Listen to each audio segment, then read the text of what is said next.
Hello, good peoples. Fire away. Coach, good to see you. A game like this, you guys are essentially even with Indiana on the boards. Now, I know this has been a point of emphasis for you guys early, and you had led in 8 of the first 11. But how significant is it to see this team do that in the Big Ten opener specifically? I was pretty pleased with our effort overall, especially our defensive effort. I think they got they got loose couple stretches there in the third quarter and in the fourth quarter where it's basically tied, and I think they go up 6, and then another stretch they went from 6 to 10.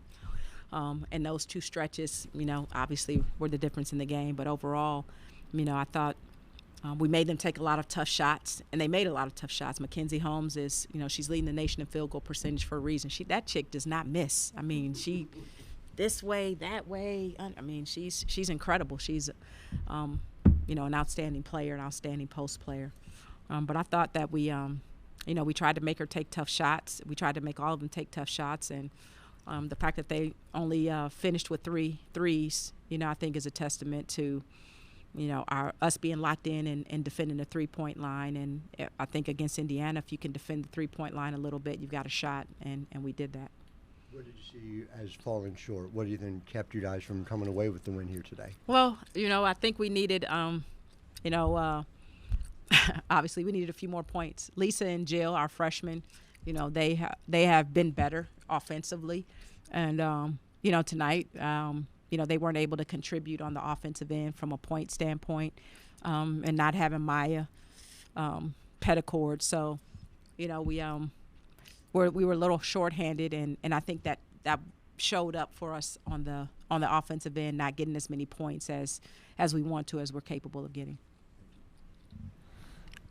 I know there aren't many more wins in sports here. However, again, battling with the number 16 team in the country, what can you just say, and how proud were you where the girls were fighting? And then just the other aspect, how happy were you with, or pleased with the crowd tonight? Yeah. Playing a factor in the game as well. Oh, the crowd was phenomenal. It's one of the reasons, when I had the opportunity to accept this job, I was like, man, playing in this building with this crowd, it's an amazing basketball environment. So the crowd was great. Definitely, especially in the second half, we got a couple of big stops and some runouts, and the explosion from the crowd was definitely felt by our bench and by our team. Like I said, I was very pleased with our defensive effort. We've got to get a little bit tighter on our offensive execution, but I think that'll come. But to start off Big Ten play, we know the Big Ten is going to be tough. There's not going to be any easy nights. It doesn't matter what the records are, what the rankings are.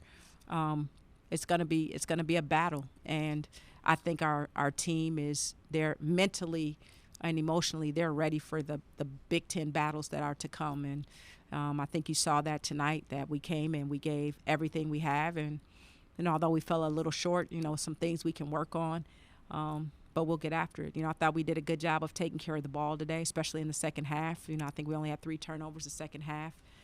So we're improving in the ways and the areas that we need to improve in, and that's the goal for us. It's not about perfection, it's about progress, and we just want to get better before we play Princeton. KB doing a little bit of everything, banks in a 3, reverse layup, and a block. Yeah. What was it like to see her make such an impact? Well, I'm not surprised because she's been working really hard in practice, and I think her and China are a great 1-2 punch. And some nights one is going to stand out a little bit more than others, but it's a tremendous luxury that we have to be able to play them one for each other, and there's no drop off. There's no drop off for us. So not surprised. KB is very talented, and she gets up like she is. Her and Erica, they are the energizers. They're the ultimate hype man. If you see them in the locker room before the game, those two are getting everybody ready to go. So I always know KB is going to be ready to compete. You talked about Bates being a defensive stalwart for the team. Mm-hmm. So what were your impressions on how she was able to lead that defense today?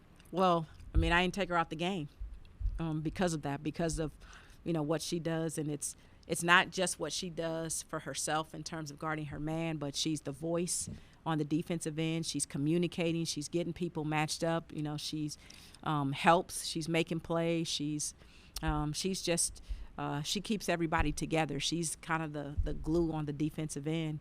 And also, she is the glue on the offensive end. So, but I thought she did a tremendous job defensively, especially guarding Sarah. That kid is, she's shooting, I think, 43% from the three-point line. And, to be in her face and make her take tough shots, we need that from Antonia. Coach, it seemed like Indiana was getting a lot of open space and open looks in the paint tonight. Why do you think that was? Well, they're a good team, and they're a very balanced team. And so there are times when and they run good stuff, and when they're running their offense, you're worried about one person, and they do a good job of cutting and moving without the ball. So and they're experienced. When you look at their starting lineup, all those kids played last year and played a lot of minutes for them last year on a team that won the Big Ten, on a team that played in the NCAA tournament. So I think that experience they have of growing old together shows up on the court, and they play off of each other very, very well. Slightly, about being energetic and having a lot of energy. Tonight was probably the most animated I've ever seen you guys in a while. I just wanted your thoughts on the calls tonight. A lot of controversial calls didn't go your way. What was your thoughts on the game, and just how do you keep the guys composed, especially knowing, some calls, the Julian Herder, they called the fall, and it was all ball. That was a big call right there. That if it goes the other way, I think maybe it's a 4-point game instead of a 8-point game. It makes a big difference. When you're last 5 minutes of the game. You know what?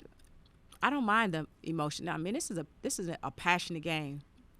So especially when you got all the energy from our crowd, and calls don't go your way. I don't mind if we show our emotion. And show our passion. That's why we play. We're not robots. So I'm okay with it as long as, we don't, we know the line not to cross, and we don't cross it.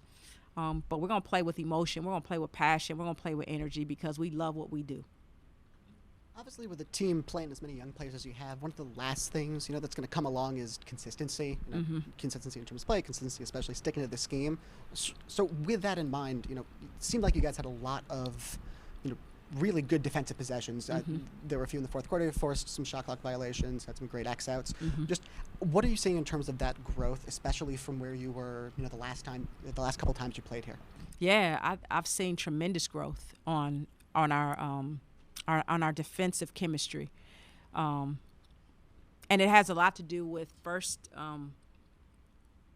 the individual desire to be great within our system. So it's not about I'm going to lock my man down, but it's about I am going to understand how we play as a team, which means if I've got to be in help, I've got to be in help. If I've got to be, one pass away in denial, I got to be in denial. So we've seen a lot of growth and taking pride in doing your job. As Bill Belichick says, just do your job. A lot of that consistency has come with us being great at just doing our job. And now, again, for our growth, we've got to have that same consistency on the offensive end. Coach, just from a WNBA perspective with McKenzie Holmes, there's a lot of profile that's similar to what Megan Gustafson was in this league. Meg had to kind of reinvent herself at the next level. Do you see it as that way for specifically where the W is here in 2023-24, or do you think that there is still room in this league for that kind of conventional back to the best of five? Well, the thing is, good players are good players. Right, so she's got to figure out how to have her game transfer and translate on, in the WNBA. I think there's going to be an opportunity for her to maybe show some things on the pro level that she doesn't show in college. So I think the thing that I see that she has to show on the professional side is the ability to knock down, a high post shot. Man, if she can do that because of her, how prolific she is inside, I think she'll be fine. She can score off the move. She can score off ball screens, and, she just finishes. So somebody who can finish and score like that, I'm hopeful for her. that she finds a landing spot in the W. Thank you.